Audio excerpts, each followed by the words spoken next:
The title of this video is Heroes.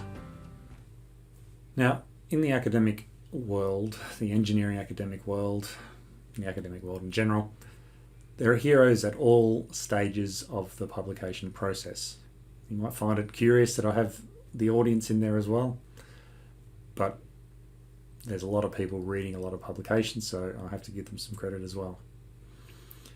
But let's start with heroes of authors.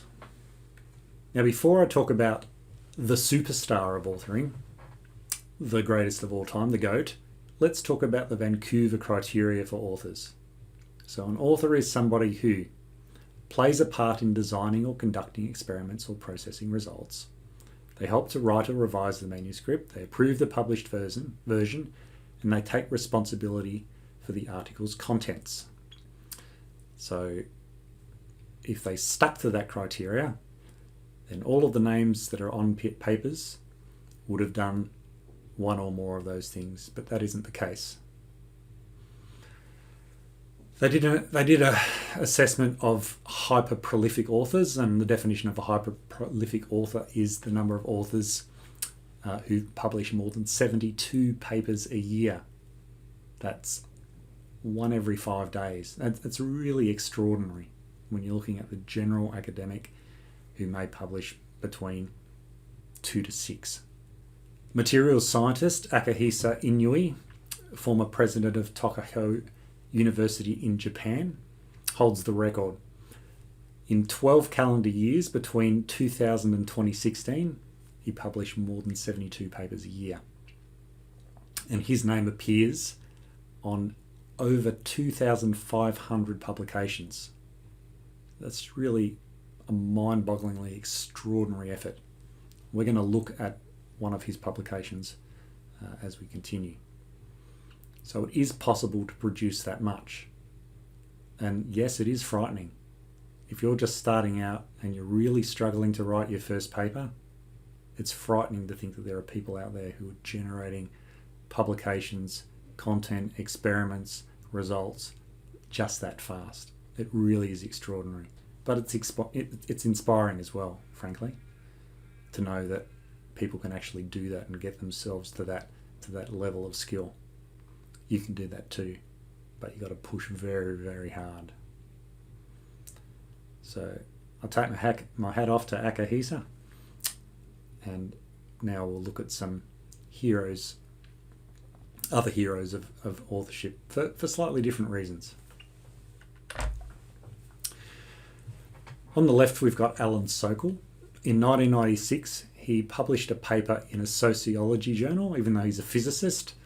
The paper was entitled Transgressing the Boundaries Towards a Transformative Hermeneutics of Quantum Gravity. It's complete rubbish. He published it as a complete joke. He was amazed that it was accepted as serious publication, and he became a sort of celebrity in academic circles for getting away with it.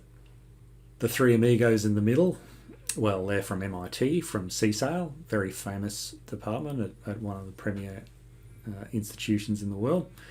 Jeremy Stribling, Dan Aguayo, and Max Krohn, they're in computer science. They wrote a computer program which actually publishes papers. It's called SciGen, and you can find it on the internet. Well, in 2013, they discovered that 85 papers had been actually generated by SciGen and had been submitted to conferences and accepted. And they were just astonished. Anyway, all of these guys are heroes for different reasons. As a background in computer science myself, I have to respect SciGen in particular. Now you notice I don't have any faces on this page at all, but reviewers, to some sense, despite problems with secret reviewing, really are the unsung heroes of academia, those who do it properly. You know, the advantages of being a reviewer, well, you know about the latest development before anybody else because you see the unpublished work. You get to interact with major players in the field because the more senior you get, the more you get to interact with other senior reviewers. it means you're recognised as an expert, but it's really volunteering. You're giving back. It's altruistic. In most organisations' KPIs, it doesn't talk about how much reviewing you do. It's just part of being an academic. Now, publishing companies have tried to create various rewards programs, but by and large, reviewers are just the unsung heroes of the academic publishing world. Now, there are various types of publishers. I've talked a fair bit about Elsevier, but that's just one type of publisher. Now, there's all sorts of different flavours, and you can see some of them down here: gold, green, hybrid, bronze, and closed. So gold is published in an open access journal that is indexed by the directory of open access journals. You want to look at that journal to find out where the good places are to publish. I'm not going to go into a lot of detail in these different flavours, but if you look at the top and you look at the bottom, a closed, also called a black open access journal, that's where articles are shared on an academic social network or in Sci-Hub. So these are articles which exist outside the legal publishing paywalls, as it were. Anyway, a little bit more detail on a couple of these. So in the gold open access, which is regarded as the best one, it's publicly funded research. Manuscript is submitted, it's accepted, the author retains the copyright, the author might pay an article processing charge, but then it's distributed to everybody. And it means that the actual time from production, development of the work, production of the article, to get it into somebody else's hands to make something valuable with it is minimised. That's regarded as the best case that we currently have. The second best case is where we've got increased dissemination, economic efficiency and social impact, but we've got some restrictions on the first case. So you'll notice that in this one, the copyright still lives with the publisher. There may be some delay on releasing the copyright, but eventually it gets out there into the wild. So that's almost as good as gold access.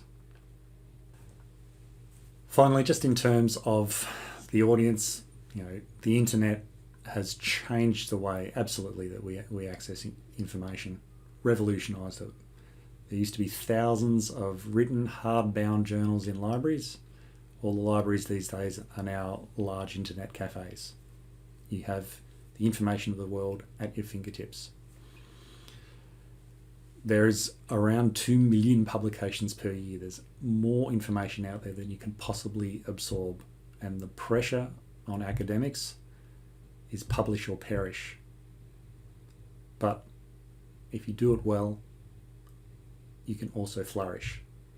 So it's really hard when you're starting, but as you start to get some success, you can flourish.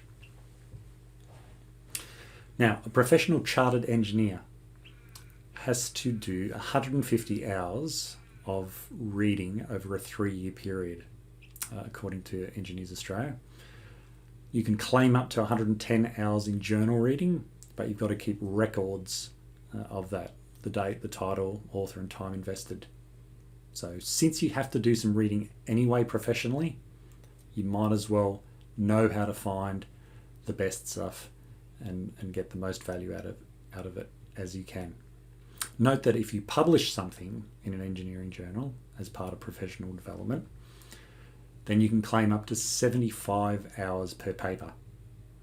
So publishing 2 papers a year, you'd automatically have done that reading. And Engineers Australia acknowledge that in order to be able to publish, you have to have read.